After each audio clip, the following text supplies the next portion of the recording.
పెళ్లి చేసుకుంటానని తనను మోసం చేశాడంటూ యువతి ఫిర్యాదు చేసింది. ఏకంగా ఆ వ్యక్తి కానిస్టేబుల్ అయ్యాడు. ఇప్పుడు కానిస్టేబుల్ అయిన తర్వాత తనను పట్టించుకోవడం లేదు. తనను అంతకుముందు శారీరకంగా వాడుకున్నాడు.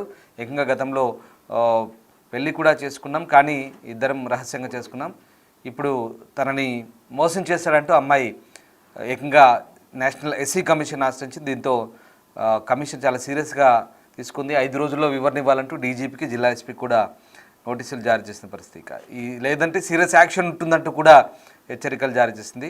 ఈ నేపథ్యంలో ఈ ఘటనకు సంబంధించి స్థానికులు అలాగే పోలీసులు కూడా స్పందించారు. ఒకసారి చూద్దాం.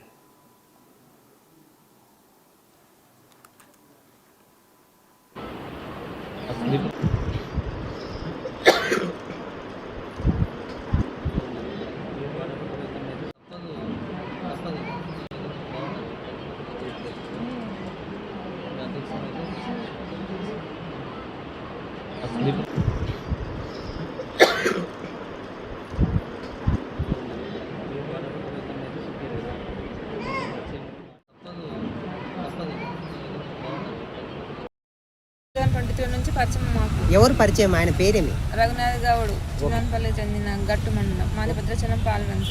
అయితే 3 years నుంచి మాకు పరిచయం ఉంది. 2 years బ్యాక్ మేము మ్యారేజ్ చేసుకున్నాం 2024లో. అతను ఏమన్నాడు, ట్రైనింగ్ అయిపోయి పోలీస్ జాబ్ వచ్చింది అతనికి. ట్రైనింగ్ అయిపోయినాక పెళ్లి చేసుకుందామని అన్నాడు. పెళ్లి తీరా ట్రైనింగ్ అయిపోయిన తర్వాత జాబ్లో జాయిన్ అయినాక చేసుకుంటాడు. జాబ్లో జాయిన్ అయిన తర్వాత ఇప్పుడు చేసుకోను, నాకు వద్దు, మీ క్యాస్ట్ ఇది, మా అమ్మ వాళ్ళు ఒప్పుకోవట్లేదు, మా అన్న వాళ్ళు తిడుతున్నారు వేరే క్యాస్ట్ అనేసి అని చెప్పి ఇప్పుడు పెళ్లి చేసుకోకుండా నెంబర్ బ్లాక్ చేసి ఫోన్ కాంటాక్ట్లో లేకుండా వెళ్ళిపోయింది. వాళ్ళు గవర్స్ మాది ఎస్సీ క్యాస్ట్ అని, తక్కువ క్యాస్ట్.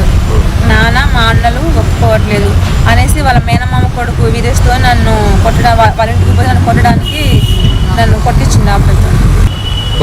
ఇప్పుడు నేను ఎన్ని సంవత్సరాలు అంటే 2 years మీ ఇద్దరం వైఫ్ అండ్ హస్బెండ్ లానే ఉన్నాం. మా ఇంట్లో మా సైడు ఇటు సైడు. అతను శాంతినగర్ వేసేటప్పుడు కూడా రూమ్ తీసుకున్నప్పుడు నన్ను తీసుకెళ్ళేవాడు. భార్య భర్తలానే ఉన్నాం. అంటే ఓన్లీ ఇప్పుడు నేను ఎక్కడికి అంటే నేను గట్టు స్టేషన్కి వెళ్ళినా, నెక్స్ట్ ఎస్పీ సార్ దగ్గరికి వెళ్ళినా నాకు ఇంతవరకు టైం చూసుకుంటూ వచ్చా నాకు ఏ న్యాయం జరగలేదు.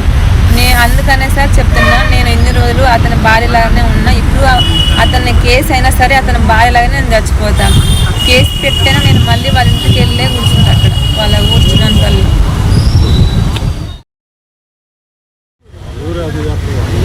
పాలవచ్చాను. మా ఇంటికి వచ్చిండు అబ్బాయి. మేము పెళ్లి చేసుకున్నాం.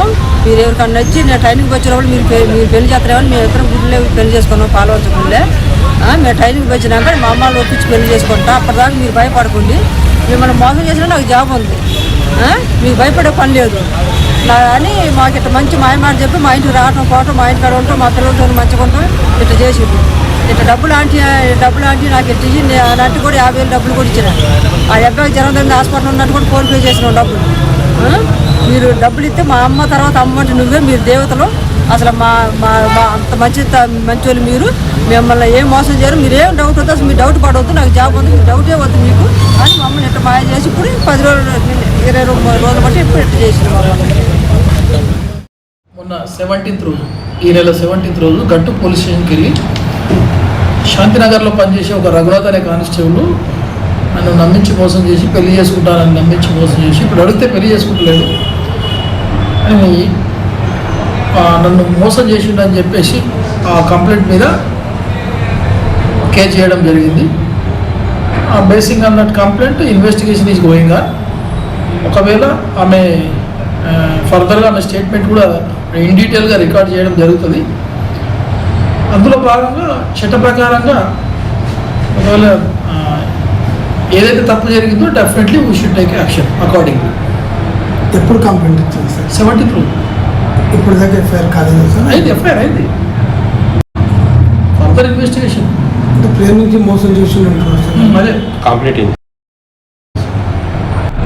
చేసుకోవాలని చెప్పేసి కంప్లైంట్ ఇచ్చిన వస్తున్న స్టేట్మెంట్ రికార్డ్ చేసి basing on her statement only case register. మళ్ళీ ఇన్ డీటెయిల్గా ఆమె స్టేట్మెంట్ మళ్ళీ ఒకసారి రికార్డ్ చేయడం జరుగుతుంది. చేసి దాని మీద ఇన్వెస్టిగేషన్ చేసి యాక్షన్ తీసుకున్నాం చట్ట ప్రకారం. అమ్మాయి పెళ్లి చేసుకున్నాడు అని అంటుంది సార్, దానిపైన వేరేమంటారు? వెరిఫై చేస్తారు. కాళ్ళకు మెట్టెలు తాళి పెట్టుకొని వచ్చింది. వెరిఫై చేస్తాం ప్రాపర్గా అన్నీ.